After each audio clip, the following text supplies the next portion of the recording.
Hey there, it's time for Overtime with Pastor Brian, and we're just wrapping up Sunday's message here at Tuesdays at 2, and we released this video, and I was at a youth event a few years ago, and they were trying to do Bible trivia.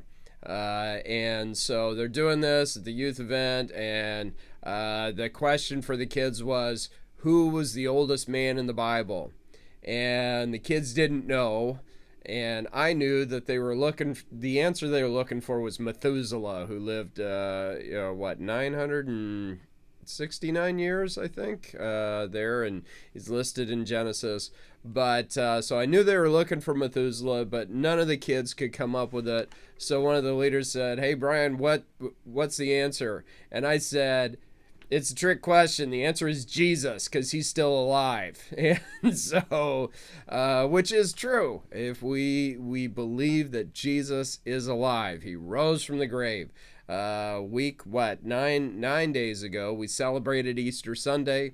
Jesus is alive. We've been in Colossians chapter 1 all month. And in Colossians chapter 1, it's fascinating how Paul talks about Jesus, and he talks about how he was there at creation. By him all things are created. He was firstborn over all creation. Doesn't have to do with anything with a birth certificate, but he was the first. He is the leader. He is he is there at creation. God created the world through Christ. And so since he is God, he doesn't have this beginning or end like we think of, especially when you walk through a cemetery and you see the dates there. There's the beginning and the end. There's the birth date and the death date. Jesus doesn't have that.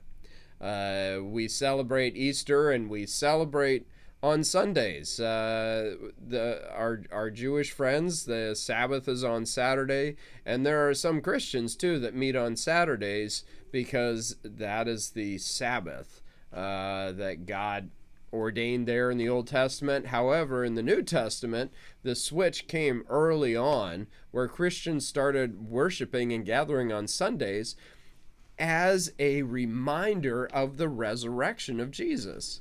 They worship on Sundays because Jesus rose from the grave on Sunday. And when you read through the accounts there, most of his resurrection appearances took place on a Sunday.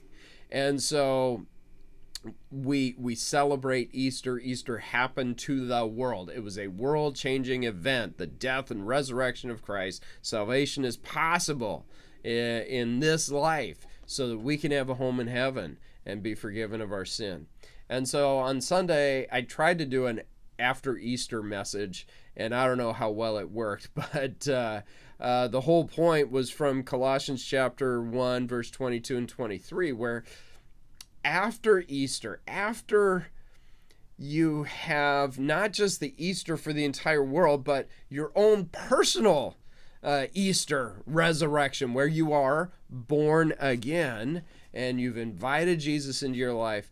There's two parts. There is and I do several of my sermons are like this, but the first part is that after Easter evaluation, what has happened to us?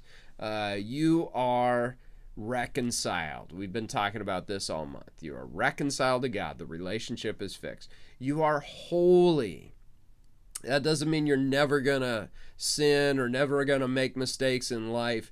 That just means that you are set aside for God and you are expected to live for God.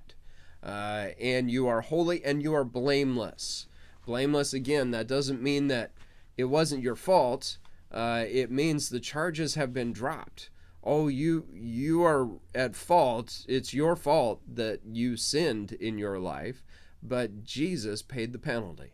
The charges have been dropped. You are blameless now. And as a result, if you are to continue on in your faith, you must continue to believe. You got to continue on. I talked about, Jesus talked about vine and branches being connected like there, and I think of here at our church at Christmas, we get all these Christmas trees, and Christmas trees are great. I mean, every year we sell over 1,000 Christmas trees, and Christmas trees are awesome, but they are dying. From the moment Scott and Gilbert take the chainsaw and cut these Christmas trees out there in the field, they start dying. Oh, you keep them going a little longer by putting them in some water, but they're not going to last. And Jesus said, you need to remain in me. I am the vine, you are the branches. You need to remain in me. And he says, apart from me, you can do nothing. And we need to continue in our faith, being connected with God. We need to be connected with God through prayer, through Bible study, and connected with a group of believers. We also need to stand firm in our faith. You need to stand firm. The Bible talks about this over and over again. And you need to, it says you must not drift. I like that in verse 23. You must continue to believe this truth, stand firmly in it. Don't drift from the assurance you received when you heard the good news. The easy thing is to just drift along with the current of our culture and society and everything else going on. But don't drift along. You need to make a conscious decision, be intentional about following God. We are reconciled, we are made holy, we are blameless, the charges have been dropped. However, our part is we need to continue to believe. We need to stand firm. We must not drift away from our faith in God. And that's our after Easter message here. So hope you're having a good week. We'll see you tomorrow when Donalyn and I will do midweek update, and we'll see how that goes. And so hope you're doing well. We've got one more message in Colossians chapter 1. We'll finish up the chapter, and then the next Sunday, a week from Sunday, I guess it's Mother's Day, we'll be back in our series in Matthew. And we'll be back, pick up in Matthew where we left off last fall. Hey, we'll talk to you later. Have a great week. Bye-bye.